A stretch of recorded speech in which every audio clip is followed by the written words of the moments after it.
Well, I came out as a trans man about 15 years ago, and as soon as I met other trans people, really, I thought, this is it, this is where I want to put my roots down, really. These are my people, this is my community. So I think I recognised that I had something to offer, that I had a range of skills that could really play a part here in strengthening the trans community. It's very important that young trans people or people who are questioning their gender identity can come together to share experiences and to share information and to gain strength from that connection and make friends actually and to be themselves. So being part of the youth group with GI is like really boosted my confidence, I think, and it really helped me figure out stuff to do with my gender. I was really confused about what was going on, and I didn't even really know what transgender was. And then I went to my first GI meeting, and it was just really awesome being with other young people who were transgender and were just completely normal. There is a huge gap actually between how trans people think about gender and how the wider public do. The Science Museum always wants to be as inclusive and as appealing to the widest variety of people possible. And we know that we have certain people who come through our doors all the time.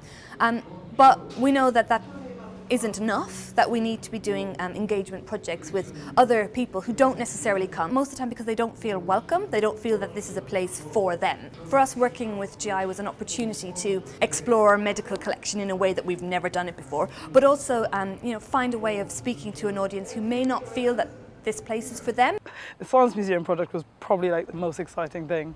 To tell our story and give our message out was so cool. We worked together, Science Museum and Gender Intelligence, for maybe like 7 or 8 months. They gave us a whole display in the Who Am I exhibit in the Science Museum, which already has a space about gender. We were just pointing out some of the things that we thought could be improved, and they just kind of said, well, how would you like the space to improve it? They let us in on the process. They didn't just say, tell us what you want us to do and then we'll do it. We worked on the wording, the title of the case, we put the items in the case. One of my colleagues did some evaluation with visitors who came into the space. One particularly memorable encounter was with an older trans woman who mentioned that she was a Science Museum visitor. She'd been coming here frequently for most of her life, but that on that particular evening and seeing this case was one of the first times that she felt welcome or included in what we had to say, which was really amazing and kind of made the whole project worth it in a sense. If we reach one person and they feel included, then that's a good thing.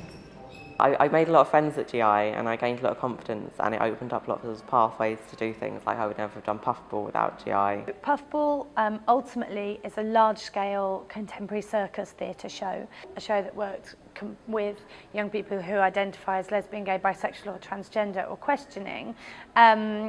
Jay kind of seemed the natural person to go to for advice. We were always very aware that we were an arts organisation, but we weren't specialists in that area. For us, the art world and the creative industries is a really good and natural place for us to target. The Roundhouse is open for everyone.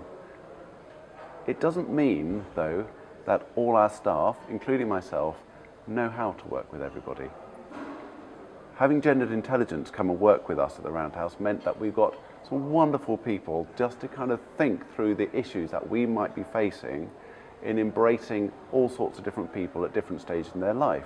So we have to work with schools, we have to work in education, we have to work with parents actually and families, support those, and we have to educate the wider public.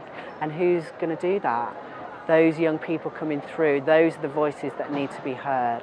So it's about offering a bridge from that microcosm of a community gathering in a space and time to the wider world that actually would benefit from what these young people have to say, certainly about gender.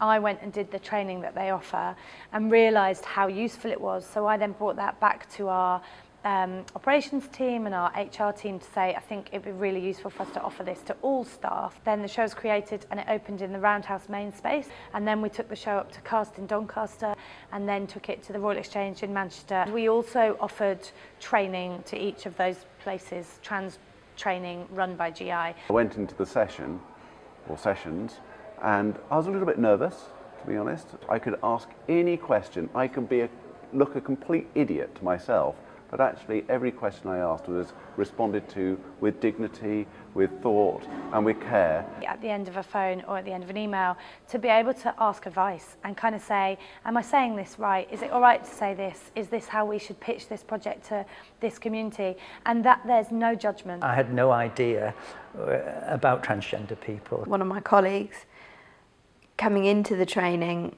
was quite nervous about it. She kind of said at the beginning, I know nothing about this, I'm not confident about this, and that's why it's really important that I'm here.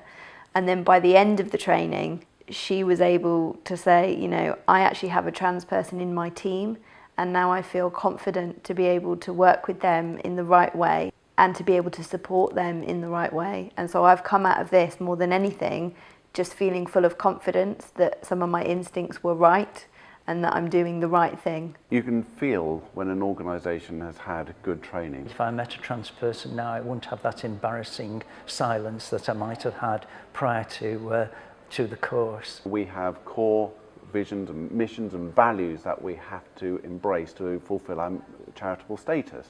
To be financially robust, you need to be able to sell tickets. You need to get the audience coming in on a regular basis. If you're excluding some of those people, you're not fulfilling your mission. Working with Jay and with the other kind of GI staff has been brilliant. Their manner, the way that they come in, they're not coming in to say we know this and you don't and listen to us and we'll tell you how it is. The training is really interesting, it's fascinating. It's really saying this is really interesting, let's look at it together, let's look at gender as it being on a spectrum rather than kind of at either ends, and let's look at the community around us and how gender impacts on everything around us. The staff are really embracing those kind of ideas to how that can be achieved and making those young people and those audiences feel safe, happy and glad to be here. It's not enough. It's not enough to provide spaces for young people to gather, because actually we need to change the world around us and we need to change the social world around those young people. It's a real, it's come from a very kind of true and personal place, and the lives that they change